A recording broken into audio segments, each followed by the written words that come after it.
On this question, we're going to be doing problem number 64 from chapter 6.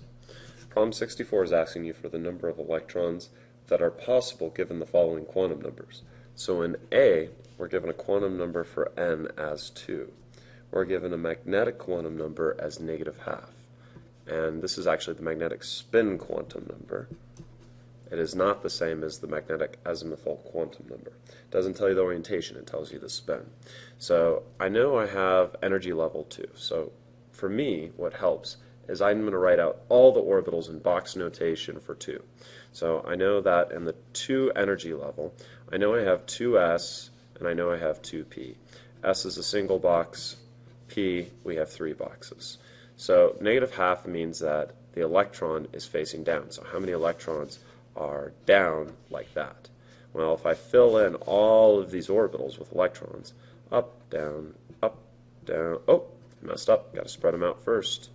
And then you put them down, you count how many are down, 1, 2, 3, 4, and that's the total number of electrons that are allowed with those quantum numbers. So now let's do, and make sure you caught the mistake that I made, that I spread out the orbitals, or the electrons, into all of the 2p orbitals before I start doubling them up. Alright, now we're going to do number 64, and we're going to be doing D, and B has quantum number for n5, and L equals 3. Okay. In this particular problem, we have to take into consideration a whole lot of orbitals. So let me go ahead and get out a periodic table and illustrate where energy level 5 is actually located. So here's my periodic table, and don't forget that the periods are your energy levels. And don't forget the D's are different, 3, 4, 5, 6, and that down here is the f orbital. These guys go back to what they were in the row. And this setup, the way that I've drawn this out, should work for you in your head. So now I have energy level 5. So I have to find all the orbitals available that are in energy level 5. So I've got 2 here. I've got 10 here. I have a total of 6 here. And then I have a total of, if you count them all up, I believe it's 14 here. So now we're looking at L3. So that specifies only a couple of these. Well, for L equals 3, don't forget L is your orbital shapes. So for an L of 0, it's the s orbital. For an L of 1, it is the p orbital. For an L of 2, it's the d. And for an L of 3, it's the f orbital. So since I'm talking about the 5th energy level, and I'm talking about the f orbitals, I'm only going to count these guys. So it's a total of 14 electrons total for these 2 quantum numbers. Alright, now we're going to do C. On C for this particular question, you're given a quantum number of, for the principal quantum number of 4 for n, L equals 3, and the azimuthal, the magnetic quantum number is -3. Alright, so now I know this is my 4th energy level. So let me get out another periodic table. So my 4th energy level, let me label this out, 1, 2, 3, 4, 5, 6, 7, then 3, 4, 5, 6, 4, 5, 6, 7, and 4 and 5.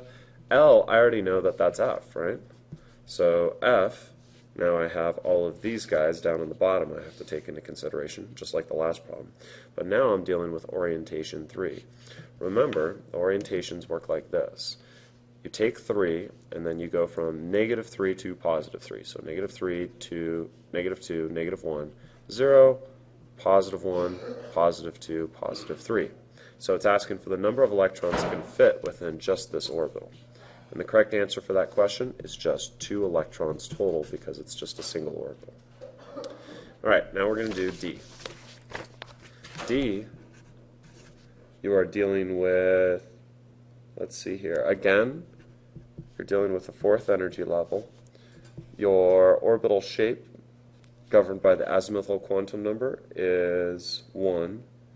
And then the magnetic quantum number, which tells you the orientation, is 1 as well.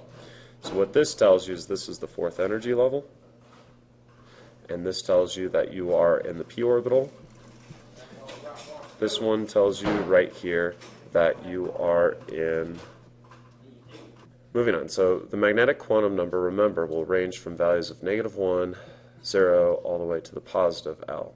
So it's negative L to positive L, you have to include 0. So here's your magnetic quantum number, and we're actually dealing with this one right here. And it's asking for how many electrons. Now we can think of this as the 4p. How many orbitals are in the p? We have 3. That's why I taught you to draw 3 boxes. And it's asking for this orientation. Remember, we have px, py, pz. So we're talking about the pz orbital here. There's a total of 2 electrons that can fit in that pz orbital, so the answer is 2 electrons for D. If you guys have any other questions, please let me know.